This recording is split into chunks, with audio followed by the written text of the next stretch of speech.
What is up, everybody? Welcome back to Dudes Who Bet Daily. It's a new week. It's a Wednesday. We've got Papa Dude. We've got Magic. We don't have Somich, but that's all right, guys. We're gonna carry it on. Magic, how you doing? It's been a while.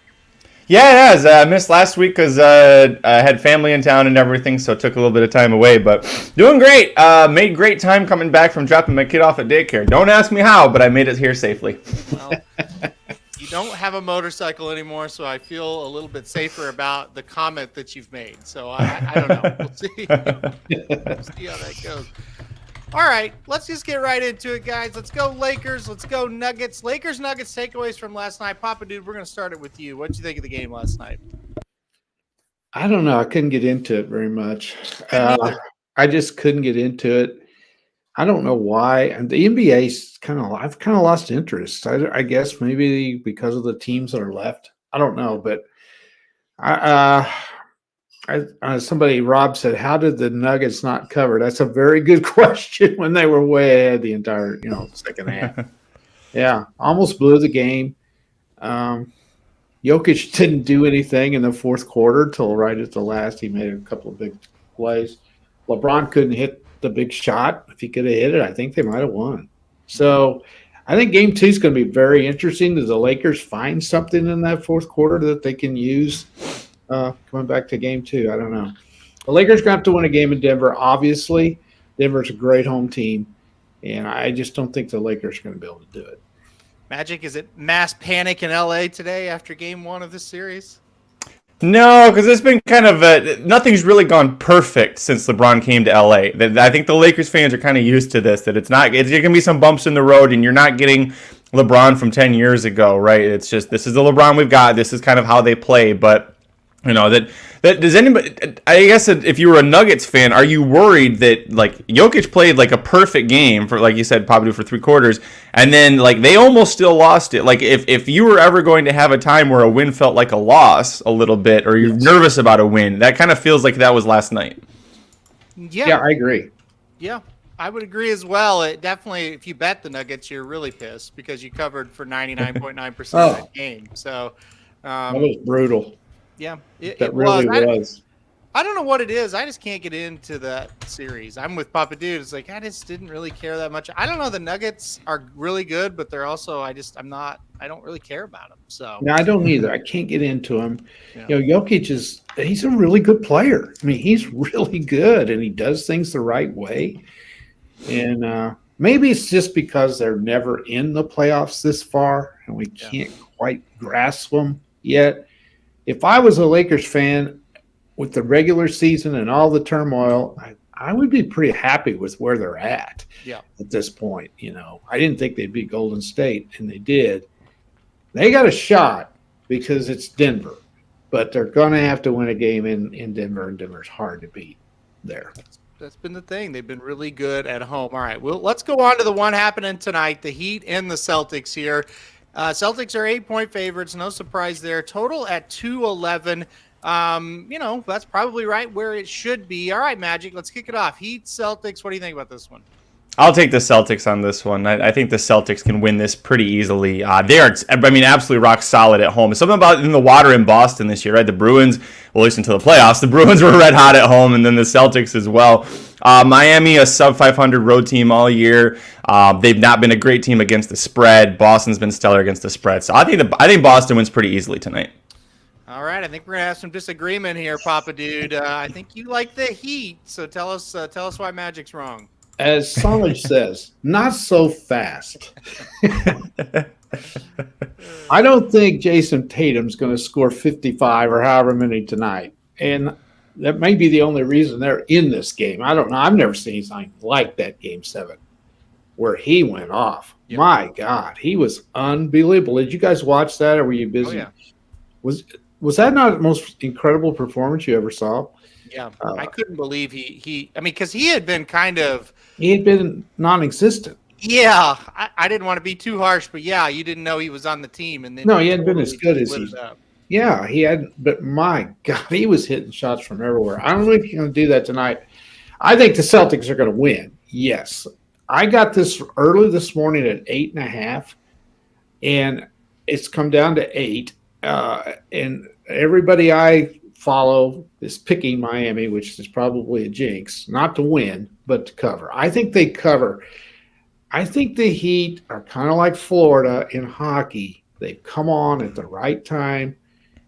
Jimmy Butler is playing fantastic. Do the Celtics have an answer for him? I don't know. Like I say, I think Boston wins, but I think it's close. So I'm going the Heat plus the 8.5 that I got this morning. I didn't have an opinion on it until you said the words, everybody's betting the Heat. That means I'm going Celtics. Give me the Celtics minus the 8. I'm betting it now. That is my favorite angle in sports. I finally have had success. Go against the experts. Okay, I like that. Oh, it works. Dr. Tang and I talked about this. He's like, I don't even care about the teams, the games anymore. Just go against what everybody's doing. You're going to win. And it's true. That's what he does, and he's taught me his ways. So, yeah, I'll go Celtics if everybody's betting the Heat. I'm a closet Heat fan. I kind of like them. Well, I mean, look, 8.5 points or 8 now. That's a lot of points. So I love their coach. Yep. I think their coach is one of the best. This is a gutty team. Nobody talks about the fact that they've won 2 rounds without their point guard. Yep. This is not going to bother them tonight. It just won't. So if they're going to steal one, I think it's tonight. Well, I hope you get it right because it is going to be your best bet. We'll talk about it a little bit later on. All right, NHL starts tomorrow, but let's talk about the series. And we're not talking about the first game. We're talking about who's going to win the series. Magic, we're going to start with Florida and Carolina. Who do you think is coming out of the East to play for the Stanley Cup? This is the one I feel less confident about. I really think that I got a stronger opinion than the other one. I will lean with Florida on this one. Bobrovsky just has been so red hot for Florida, and the way they completely now it was Toronto in the playoffs, but I think the Maple Leafs took their foot off the gas once they got through the first round for the first time in I think all of our collective lifetimes, really.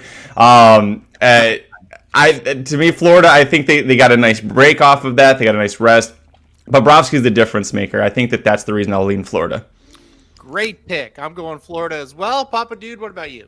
I'll make it unanimous, but I'm with you, Magic. I'm not as solid on this as I was Florida against Toronto. Let's put it that way. I was solid on Florida in that one. But Carolina is very good, and they're underrated because they don't score much. They're not flashy. That's the kind of team that can take out a team like Florida that's playing really well. They're just not flashy. This Florida team reminds me so much of the Blues, like the Blues did in 2019. They got hot. They came into the playoffs playing playoff hockey. They've been playing playoff hockey for a long time. They're talented enough. The goaltending is stabilized. And listen, they're good. And Carolina is too. This is going to be a really good series. I think this may go 6 or 7. If it goes 7, Carolina might win it because they have that 7th game at home. But I'm going to make it unanimous with you guys. I'll go Florida as well. Get the brooms out. Florida's going to sweep Carolina. No, they're not. I don't think this will be a long series at all. I think this is the easiest of the 3 teams they've beaten so far. I think people just look at 93 points and an 8 seed, and they don't look at what's happened right in front of our eyes. Boston, they beat Boston. That's true. In Boston 3 times. I agree. Toronto in 5 games. They won every game in Toronto, and you guys are worried about Carolina. I'm not. Florida in a sweep. I love Florida. It's great. Now, Magic, this is the one I am worried about. This Dallas, Vegas. I have no idea, but you think you've got a stronger opinion. Well, you don't think. Go for it, Magic. Go for it. Opinion. Dallas and Vegas. Who you got here? Give me Dallas. Go Stars go on this one. I hate the Vegas Golden Knights. First of all, you never are allowed to have the kind of stupid luck they had as a franchise when they first came out of the expansion league. Secondly, here's the villain angle for now. Right? Forget that one. Now they got a new villain angle. They knock out Winnipeg. They knock out Edmonton. There's nobody in Canada left. There's nobody south of the damn Mason-Dixon line left playing for the Stanley Cup. What the hell is happening out there? Because of that, I'm going with the Dallas Stars. Jim Nill, former longtime Red Wings executive, has been running the show in Dallas. He's kind of Dallas's resurgence is thanks to Jim Nill. Luke Glendening, a longtime player for the Red Wings, is part of the team as well for Dallas. And really, what's been Vegas' big knock all year long, or not their knock, is that but they just don't have a healthy goalie, and their goaltending's been so inconsistent. And I know Aiden Hill's looked better, but you can trust that the Otter is always going to keep the ship afloat in Dallas. All right, Papa Dude, he's going Dallas. You agree with that? Man, I agreed with everything you said except your pick. I agree with you, Magic. I hadn't really thought of it until you brought it up. Look where all these teams are from that are in the Final Four. Yep. Absolutely. Is that not unbelievable? We got Florida, Carolina, Dallas, and you got Vegas, all in warm weather climates and fan bases that are out of their minds about hockey. I don't know about Florida, whether they are or not, but I bet you they have a solid fan base in Florida. Yeah, no Canadian teams either, and that's a shame in my opinion. But I like Vegas. I think they're consistent. I thought they played great in the Edmonton series and beat Edmonton. Dallas is a little bit up and down.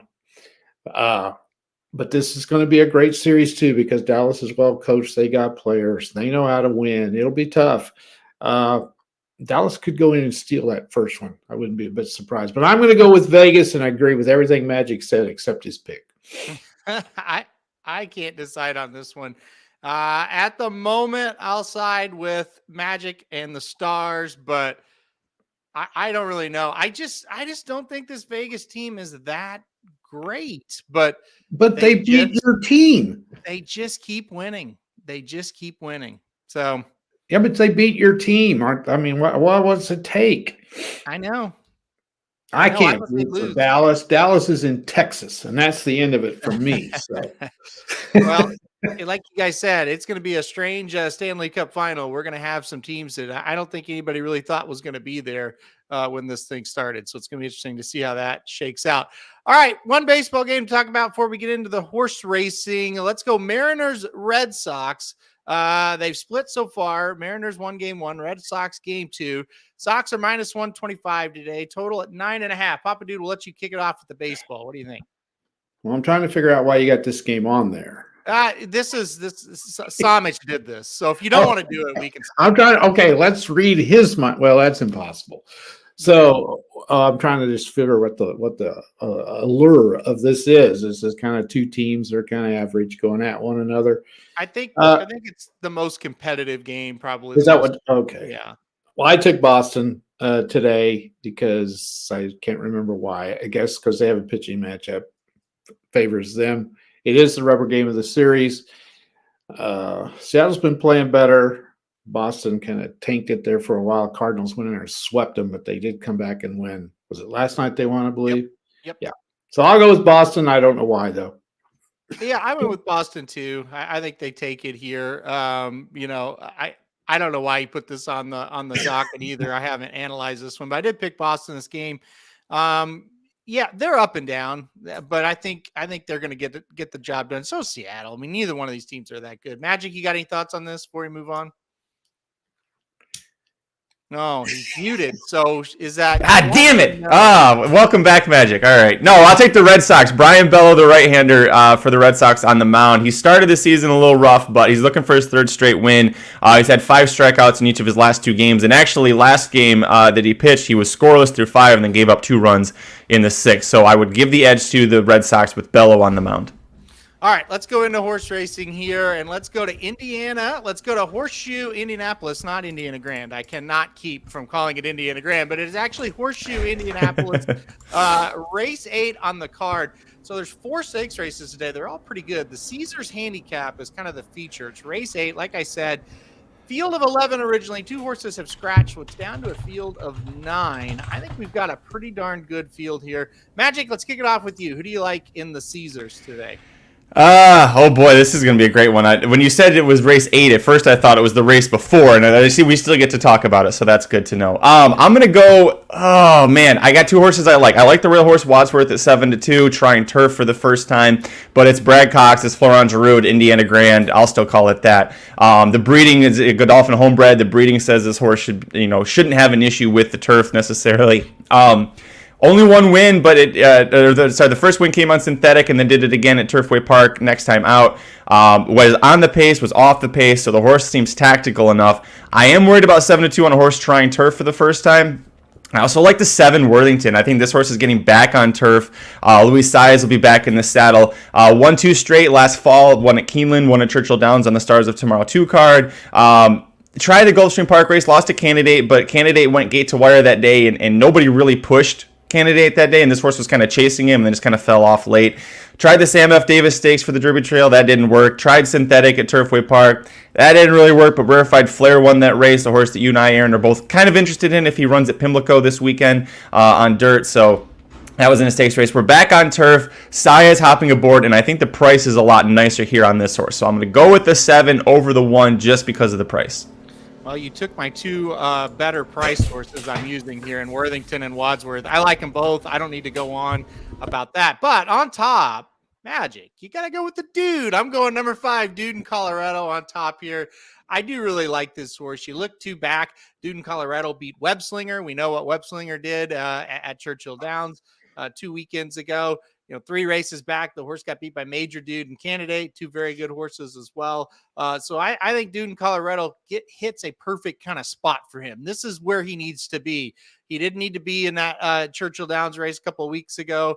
Of course, they skipped it and they went to this. So I think this is really good. Last time out in the Transylvania, he didn't run very well. There's no doubt about it, but he did get beat again by Mostache, by a horse that's going to be a big favorite in Baltimore on Saturday, Webslinger again. So he was facing some really tough ones. Now we're getting Wadsworth. Now we're getting Worthington. I don't think they're horrible horses, but I think Dude in Colorado is a little better. So I went with the 5. All right, Papa Dude, where are you going? I got the same 3, and I went with the 5 as well, although that horse, every time I pick him, doesn't run very well. So we'll see if he can let me down again. I went with the 5. I like the Wadsworth the 7 second, and then Wadsworth third. So 5, 7, 1. Dude in Colorado and the 2 W's is what we'll call Yep. it. We're all about those horses in this race. Like I said, we mentioned some really, really nice horses. This is a very good day of racing at at Horseshoe Indianapolis today. I really think this is a very nice card. If you want to get involved with racing, this is the track today. It's very, very good. All right. Let's go over to the best bets. Magic, you kind of mentioned you want to talk about race 7 at Horseshoe Indianapolis. Let me start, and then you can kind of piggyback off of it, because my best bet of the day is going to come from race 7 at Horseshoe Indianapolis. I'm going with the number 1 horse, Mrs. Astor, 7-2 on the morning line. I am shocked this is not Mike Somich's best bet. I mean, shocked, because he loves this horse, and he kind of tuned me into her 2 races back at Gulfstream Park when she broke the maiden. It was a very impressive win at Gulfstream. Like I said, 2 races back, mile and 16th. I thought she was solid. She's actually entered in a race on Florida Derby Day and scratched out of it. And Somich and I were ready to pound her in that spot. Well, she showed up at Keeneland in a pretty tough allowance, going a mile and an eighth. She ran well, but she just couldn't quite finish the job. Got beat a half length, but still it was a kind of a, impressive performance. I think she was just a touch too far that day. Now we're cutting back to a mile. Now we're getting Irad Ortiz aboard. I think Mrs. Astor is going to be tough in this spot. So give me the number 1 Mrs. Astor today in the 7th race at Horseshoe Indianapolis. All right, Magic, you wanted to talk about it. Tell me why. I mean, you hit all the good points. I just was excited we were going to talk about this race as someone was going to highlight it. I like that Irad's hopping aboard. That race at Keeneland, we were mad at the trip that she got just because we thought that she was the best horse in that race. And I think they proved that she was. And the fact that she lost the allowance was bad for us that day, because we'd bet her, but I think it's better for us here because she was 8-5. If she stays in her close to 7-2 because of the 2 horse in here taking some money, I think this is going to be a great time to pound the hell out of Mrs. Astor on the betting side of things. I heard halfway through that sentence, I heard how that sounded. I had to. Let's just be careful with that. All right, yeah, we're in agreement. She's been dead for a long time. I don't want to pound it. Yeah, not necrophiliac. Did you look at this? I'm glad you're back, Magic. Did you look at the 7th race, Papa Dude? I remember talking about Mrs. Astor on this show one day. And so, when we were picking them, definitely that name rang a bell. I agree with you guys. 7-2. If that horse had won, it would have been 8. It would not have been. She would not have been 7-2 today. So I think you're going to get this one, and man, that would be a good payer if you can get it. It would be, and to be fair, she probably is not going to be 7-2. No, but I do think she'll be a decent enough price. Yeah, 5-2, 2-1 at the best, don't you think? Probably, I would say 2-1 is my guess. I think she's going to take money. Yeah. So, and she'll probably be 2-1, 5-2, and get beat by the Brad Cox horse. If my best bets go like they usually do. Well, it is Wednesday. We don't do well on Wednesdays. That's true as well. With that being said, let's go to Magic here, and he's got a baseball game. Tell us about it, Magic. Sorry. You're going straight to me. Twins Dodgers. I think this is. I looked at the pitching matchups here. You got two guys in May and Gray that I think are going to be able to keep the hits down, keep the base runners down. They've been doing just fine all season long. They've got long-standing good pitchers, so not really much to say. I just looked at the pitching matchup and I thought through the first 5 innings of this game, before we go to the bullpen, I think under 4.5 is a pretty good lock. All right, under 4.5. We'll root for that for the Twins and the Dodgers. Somich is going baseball as well. He says the Arizona Diamondbacks will score over 5.5 runs today. We'll see if they can do that. Somich, of course, not here, but does give his best bet. Plus 105 on that one. So if you're going to go Diamondbacks, you do get plus 105 on the over 5.5 runs. All right, Papa Dude, we talked about it. We know you like the Heat. Tell us one more time why you like the Heat tonight. I just think the Heat are going to be very competitive. I think Boston's going to win the game, but I think it's going to be nip and tuck. So I take the Heat at plus 8.5. That's a lot of points in a fine game. And I just don't think Tatum's going to go off like he did. And the Celtics have been inconsistent throughout the playoffs. So we'll see what happens. I think this might be a game that he can go in and steal. We'll see.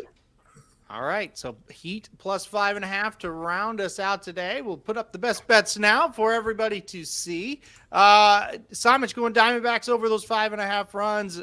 Magic going Twins Dodgers under 4.5 runs in the first 5 innings. The Heat, Miami Heat minus 8.5 for Papa Dude, and I'm going to go to Horseshoe Indianapolis. What's that? Plus 8.5. Well, you don't have any balls. You should have put minus 8. Plus 8.5. By the way, imagine the vig on that. What is minus 8.5 for the Heat? Like plus 500? Probably. Maybe that you should do that. Yeah, I should. You want to change it to minus? No, I do not. Right, well, let's say it's plus 8.5 for the Heat in this spot.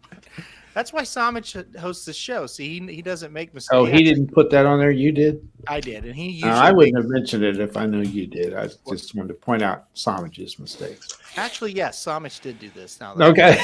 So mine, Heat plus 8.5, and then I'm going to go Horseshoe Indianapolis today.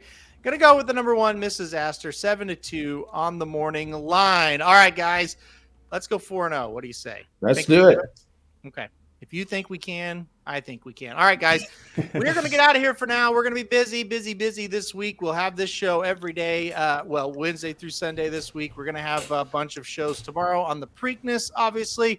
Magic, are we doing a live show Friday or not? Yeah, we'll do one Friday, at least covering the last 2 races, the Black Eyed Susan and the Pimlico Special, and then we'll be live a lot longer than that on Saturday for the big races as well at Pimlico. All right, so live on Friday, live on Saturday, big shows on Thursday, and then this show Monday through Sunday or Wednesday through Sunday. All right, guys, we're getting out of here for now. We'll see you tomorrow. Have a good day, everybody.